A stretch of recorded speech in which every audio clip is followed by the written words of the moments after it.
Welcome to all our new staff. Thank you so much for being here today, and we're excited for you to join our team. Please give a warm welcome to Mr. Vic Dupuis, our school board president. Vic?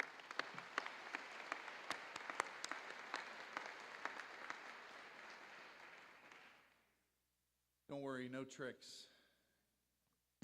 I'm not quite as creative as Mr. Nolan is, but I was excited though with the music selection by the band. I know that everybody thinks Scott picked that music because of the eclipse, but really picked it because I am an Aquarian. So I take full credit for that, regardless of whether I deserve it or not. So anyhow, it's great to be here, and it's great to see the energy in this group of people. It's fun to see this energy. I hope you have intentions to keep this zeal throughout the year, because I think it's a big part of who we are as a district. And I personally, and I know the rest of us are privileged and humbled to be standing at this podium. This is the same podium where Martin Luther King spoke to this community a half century ago. In May of 1967, he visited our district, less than 1 year prior to his death. And just as a side note, if you read anything about Martin Luther King, you know that this was a period of time where he had a lot of conflicted issues that he was facing as he thought about his positions on war and peace, not just social justice within the United States. So it was a very important period in Dr. King's ministry and in his cause. And in the 50 years since Dr. King spoke here, many things in our society have changed, and quite frankly, most for the better, for the better. But sadly, humanity is still humanity, and hate is still hate. Quoting the 2,000-year-old book Dr. King so often used, we must represent and pursue peace, a peace that is beyond our current understanding. And as individuals and a community, we may do this imperfectly. Certainly, our last 50 years have reflected this imperfection. But we must continue to represent and pursue peace to the best of our abilities. I think if Dr. King were here today looking at our theme, what are we doing for others, he would begin, as Simon Sinek would say, with the why. Why do we need to be doing for others? For me, the answer is simple. It's about relationships. We are in the relationship business. More specifically, we're in the people development business.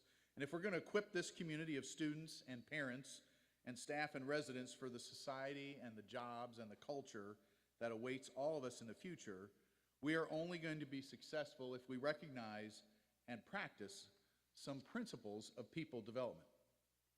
First, and I know I'm speaking to the choir, so believe me, I appreciate this. People development is personal. Unlike the fantasy world of Michael Corleone, and that's a shout out to the 70s for those of us who have been around, this is personal. It's not just business. There's a fellow named Sam Adeyemi. He's a teacher and leadership coach from Nigeria, and he said, we can make extraordinary transformation in ordinary people. But for this to happen, we must engage with them personally. Transformation doesn't happen from a distance. In fact, it's quite the opposite. As you know, transformation is a contact sport. And so to create it in others, we must first model it, model transformation to allow people to see and follow our example. So the first part of the question, the why, is really this. Am I prepared to model transformation in my own life so that I can facilitate extraordinary transformation in ordinary people?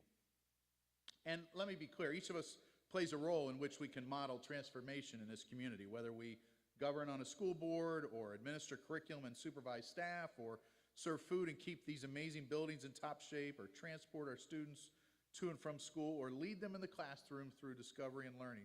We can all model transformation in our own space, in our own time. But for each of us to do this, there must be intentionality about it. What I mean is this, that I must approach each day with a perspective that frees me to intentionally model transformation so that those around me will see it, feel it, accept it, and then replicate it. You may recall a TV ad a few years back by Liberty Mutual. The company's not important, but what the ad reflected was one person doing something extraordinary that was watched and felt by another who then in turn did something extraordinary, which was watched and felt by another, and so on. Modeling transformation is personal, it's relational, and we must be intentional about doing it. Second, if we're going to be in the people development business, it requires a high EQ more than it requires a high IQ. I got to watch that. I can't do this. It's got the wrong, right? Sorry, my bad.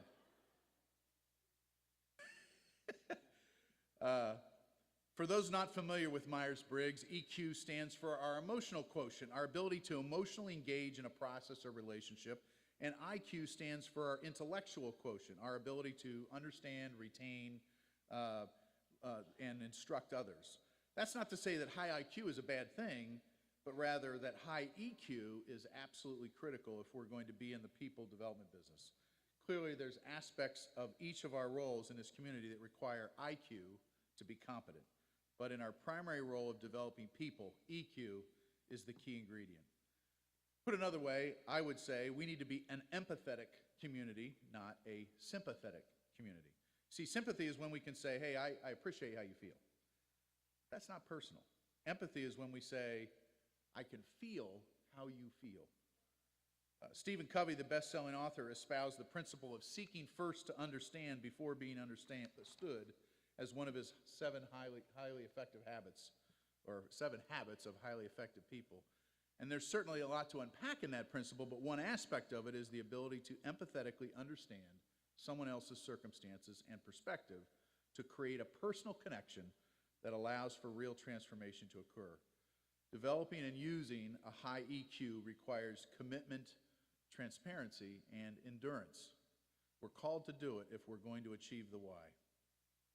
And then finally, third, if we're going to be in the people development business, we must refine our goal of development around the idea that we're trying to help people find their place in the larger vision of this world. I believe that society and our culture will provide students with more than enough motivation to find success as they choose to measure it from a financial or positional perspective.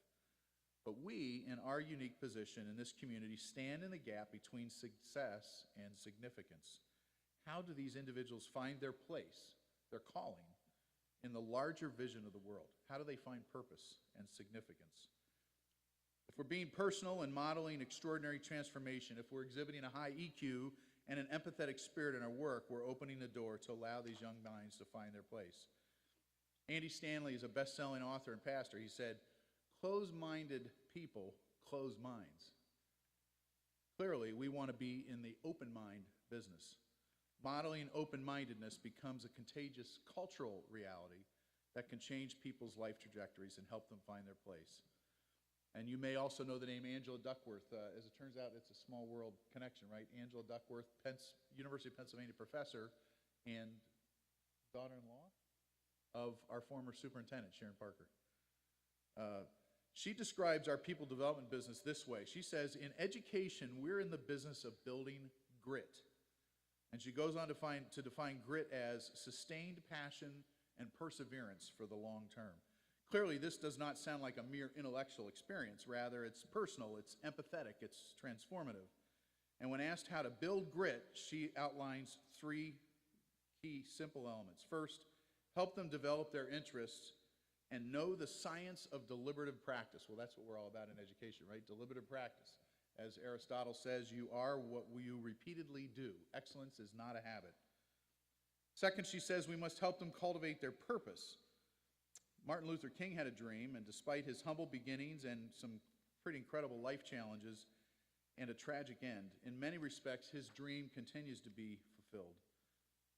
And then finally, she says we need to give them a growth mindset, and more specifically, courage to grow. Gary Haugen is founder and CEO of the International Justice Mission, and he said that courage, like fear, is contagious.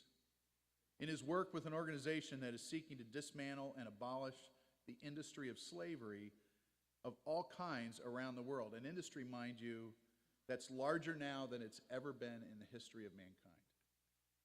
He has seen firsthand how courage gives vigor to transformation that changes lives and communities. He's seen it in the brick factories in India, in the sex trafficking of Indonesia. Gary Haugen and IJM have sought to instill courage, and the results have been revolutionary and transformational.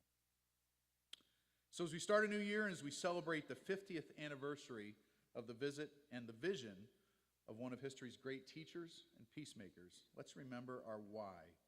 We're in the people development business. Let's be personal, let's be transformative, let's be empathetic, and help those around us to develop the grit and the courage to find their place in the larger vision of the world. On behalf of all my colleagues on your school board and the community that we all represent, sincere best wishes for a successful and transformational year. Thank you.